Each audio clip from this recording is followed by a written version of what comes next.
everyone. Thank you so much for joining us today. We are pretty excited. This is our very first Facebook Live, and this is one of the new things that we are doing here in 2018, and we're making a shift. So in the past, we have always done webinars, and that was more our means of giving back, giving leadership knowledge. A lot of people would join in individually, but other people would also join and bring their teams in.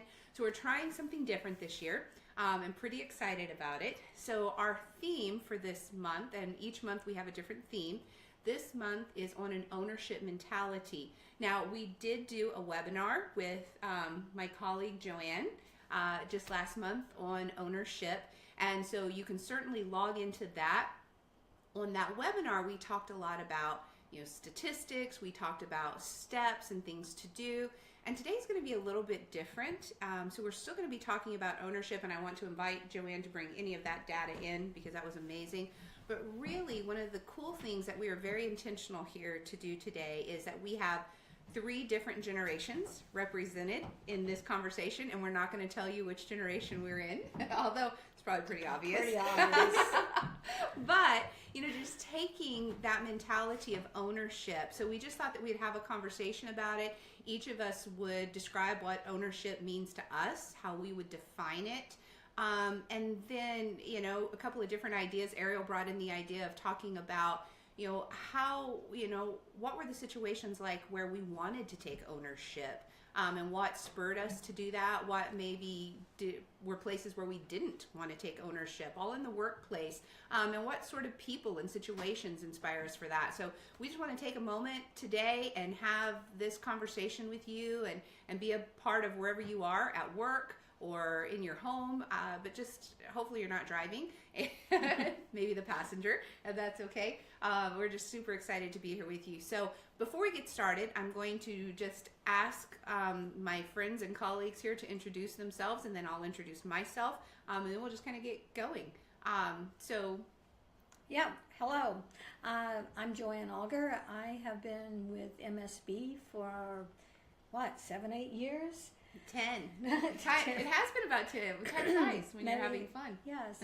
And my background is in training and development, specifically leadership development, and of course coaching. Mm-hmm. And I'm excited about this new venture that we're on. If you haven't guessed, I'm the baby boomer here, so they had to drag me in kicking and screaming, but here I am. We really did. But she's here, and we're so glad. I'm Ariel Vaughn, and I've been with MSBCoach for almost a year now. Yeah. Yeah. and you can guess which generation she's from. We're not going to share that. Ariel, what all do you do for us here at MSBCoach? I do bookkeeping and administrative work and marketing, and I'm the newest millennial coach. That's actually. right. Yes, and we will be talking more about that coming up. It'll be fun, just taking a look at all these different perspectives. So my name is Michelle Braden. I am the CEO of MSBCoach. I also do a lot of executive coaching and team building work and activities, as well as get to work with this amazing team and the rest of the people that are with us. So you guys, I'm just going to kind of facilitate, and then hopefully it just becomes more conversational than me like interviewing. So Ariel, I'd like to start with you. What is your definition? How would you describe ownership when it comes to, in the workplace? Yeah, so I see ownership as really owning something. Like if you have a project or a task, like you've put your time and you've invested in it and you see it from start to finish. So it's really your responsibility, and you're taking the initiative on everything. So what is something in your personal life that you have owned, and how do you treat what that is differently if you really own it? Like, how does ownership show up for you in personal life? Yeah, definitely. So my first thought is when I first got my condo, I own it, and just how I take care of it. I keep it clean and tidy, and I get sad if there's like a mark on the wall or something. Mm-hmm. But when I was just renting a place, I was just living there and sort of maintained it, but I didn't really care. But with owning a house, you have to do all of the maintenance work Mm-hmm. for it. If there's a problem, you have to fix it. You can't just ask someone else you don't just tell someone else about the problem. You know, you have to find the solution for yourself and whatnot. So there's a whole different level of accountability and commitment, but also pride. Yeah. When you own it. Definitely. So Joanne, I'd love to hear your definition, but I'd also love to hear your segue of how we connect that to even ownership in the workplace. Yeah. I will add it as an and that applies in the workplace. To define ownership, I think of not just doing the job that you've been hired to do, but also giving energy and time that, and I call this discretionary energy and discretionary time. Yes, my work day may be 8 to 5 or whatever, and I show up. But when I'm owning something, you're going to get that extra energy, that extra time from me. And I relate to Ariel's story about owning her condo, because you and I talked about in the webinar, the first thing I ever owned was a car, and how excited I was about that. But I also remember the first time I was given a project at work, and the excitement about that, and the realization that I was going to be accountable for it. I stepped up my own energy level. I stepped up the whole level of, you know, what am I responsible for now? And not just responsible for my actions, but I'm representing the company now. And I think, and I'm curious to hear if you guys think the same thing, when there is that realm of ownership and you are interested in it, so obviously when you buy a car, you buy a condo, you buy a great pair of Prada shoes. I never have, but I've heard that there's a lot of pride of ownership someday, maybe. But that no one has to train you or teach you. You just have this natural longing and desire to go above and beyond with that. So, you know, when you rented your house, maybe you didn't think about a scuff mark, didn't even necessarily notice it. But when it's yours and it's, you know, or you painted the walls, and all of a sudden you realize, like, oh, where did that come from? Who did I do that? Who did that? You know, and it just creates this whole different realm. And transitioning that, like you were saying, that even in the workplace, when we get to have that space of, this is yours, you know, you're responsible for it, you know, you own it from start to finish, especially when we're bought in and we're committed and we know we have the support of our leadership. I think there's this whole different mentality and pride and creativity and commitment that comes with it, that we want to contribute. And so I think, just really borrowing from both of what you guys said, that ownership to me is that very thing. It is that sense of pride. It is that, without anyone pushing me or telling me to, I want to take it to the next level. I want it to be excellent because I believe in it and my name is on it, but also the company. It's representing the company. And I think it's pretty hard to have ownership of something, even if you believe in the project, if you don't believe in the organization that you're working for. Absolutely. Yeah. Absolutely. And so having, you know... And not just the organization, because oftentimes, and we talk about this quite a bit, your leadership is the organization. To you. Right? Yeah. So if I don't respect the leader, I don't see the leader owning things, I'm less likely to, or at least I'm frustrated by that if I'm trying to own it and I don't see the leadership owning it. And you know, that's interesting that you say that, because I know we touched on this just a little bit in the webinar, but I would completely agree. And Ariel, you're one of the, you know, the newest into the workplace in general, just by your age, but also to us. And so I have just found, I'm curious if you would agree with this, that rarely is somebody going to rise above a mentality of ownership or level of commitment or buy-in than whatever they're experiencing from their leadership. What do you think of that? Yeah, I would definitely agree with that. And I also think not only like their leadership, but others around them too. You know, because if you go into an organization and you're given a project and you might have all these like ideas and, you know, want to change things, but if no one else, you know, is doing that, if they're kind of like, no, we just do it this way, then you might kind of lose that sense of ownership, because you're just like, oh, well, I'll just do what I'm told. I'm not going to, you know, own this project and really make it mine if I don't see like that I'm allowed to. That is a really good excuse me, transition here, just thinking about the fact that if I'm given space to do something and to experiment and to try new things and to bring my ideas to the table, I'm probably going to take a whole different level of ownership than if all I'm done is just told what to do. Mm-hmm. And if I'm just told what to do, and you guys, I know you guys are used to hearing me say this, but one of my favorite sayings that I'm constantly reminding myself of is this transactional or is this transformational? Mm-hmm. Because if someone's truly going to take on an ownership mentality, it has to be transformational versus transactional. Transactional is, I need you to do this job, here's exactly what I want you to do and how I want you to do it, and here's your paycheck for that. Mm-hmm. Transformational is where I'm butt in and I'm sharing my ideas and I'm owning it.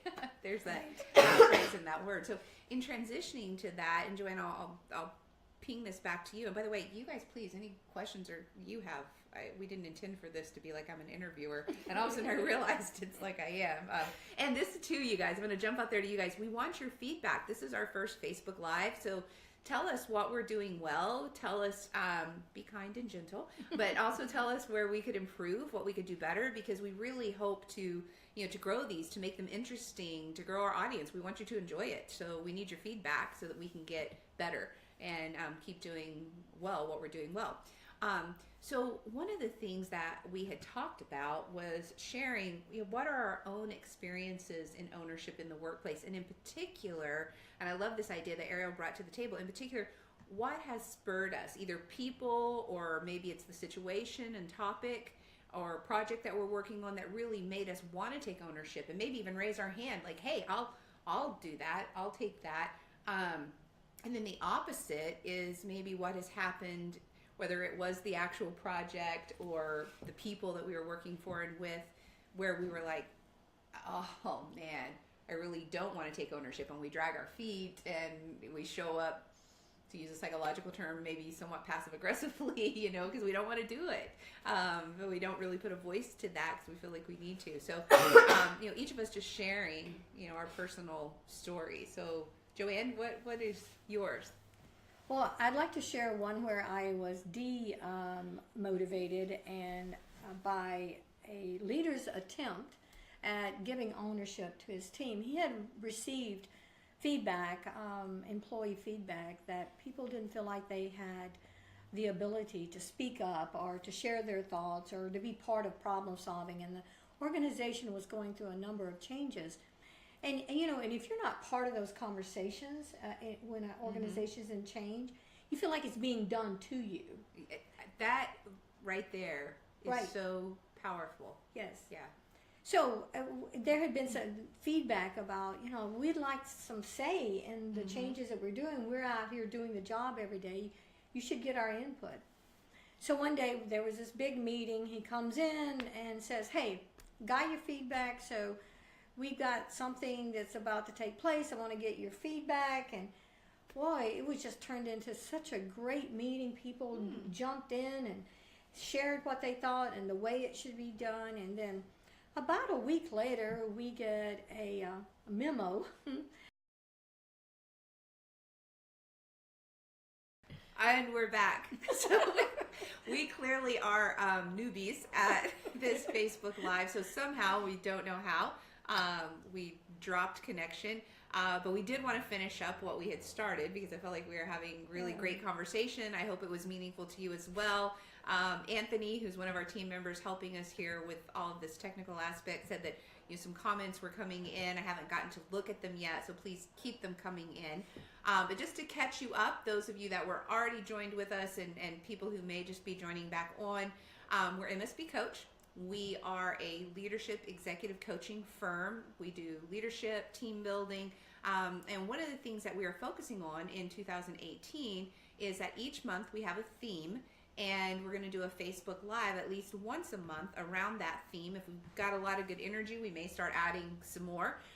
But today we are talking about ownership. And so, I had already introduced the three of us here. This is Joanne, I'm Michelle, this is Ariel. But we are intentional with the three of us sitting here. We're not just three brilliant minds. We're also three different generations. And so one of the things I've already picked up on, because we defined what ownership meant to us, and it's so funny because everybody wants to make a difference about the generations are so different, but yet our how we defined ownership and how it makes us feel was so similar. Yeah. And so now, right before we dropped, we were sharing stories of experiences we've had in the workplace that have inspired us to want to take ownership, or actually deflated us to not want to take ownership.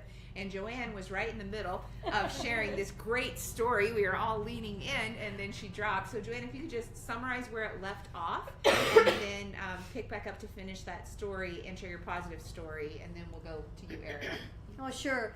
I was sharing a story of where I was wanting to be engaged and wanting to own, and was working in a department where the leader was one of those kinds of folks, told you what to do, how to do it, and when to do it. Mm-hmm. But had gotten That's inspiring. Yes. Sarcasm. But he had gotten some feedback from all employees during a employee survey that he needed to get our insight and to ask us questions and to include us. So he did that. He called a meeting and said, hey guys, I got this feedback, you want this. So we had a fabulous time that day of sharing feedback, sharing our concerns, especially we were in a season of a lot of change. So we really shared some great, great input. So a couple of weeks later, an email pops up and it's like, oh, this, what we're going to be doing for the next 6 months. So I'm excited. Not so much about my ideas, although I did have quite a few. And you were excited about them. Yes, that's a part of ownership. Yes, and I was excited to see what ideas were going to get pushed forward. And as I read through the email, I didn't see one of our ideas out of our whole team. I was like, what? How could that happen? So even when leadership sometimes says they want to engage us, when you don't let go and you don't give people that ability and the authority to do those things, can be I remember thinking, well, I'll just show up every day and do my little task, as we call transactional work. Yeah. And the thing is, it's almost worse. Tell me if you agree with this. This is, at least I'm talking from my opinion. I feel like it's worse if you're going to bring me in or anyone in and you want my ideas and my opinions. If we're going to come in and do that and then you're not going to use it, it creates this realm of almost cynicism and frustration, versus don't even ask me. And it definitely causes disengagement and not wanting to take ownership anymore when you see that happen. Oh, certainly, and I saw it play out in that particular organization, where the next time we were called in to give our input, nobody shared anything. Yeah. And so, yes, it's can be very demotivating and hurtful. Because you obviously wanted to take ownership, because everybody in the first meeting was happy, sharing, excited, engaged, and it's amazing. That one thing just in that instant turned it. Right. Yeah. So what's a positive story? Well, I remember distinctly, I think I mentioned that something that Ariel had said earlier triggered that in my mind. Is I remember after being with the organization for about a year or so, I was giving my own set of files and clients. And it was a very, that meeting, I remember being told, okay, these are yours. You've been trained, you know what to do. Now we're giving you this, so they're delegating it out, but we're also giving you the authority. And I remember having that authority. So I remember being very excited about having this, and it was a lot, but I was excited that this was mine.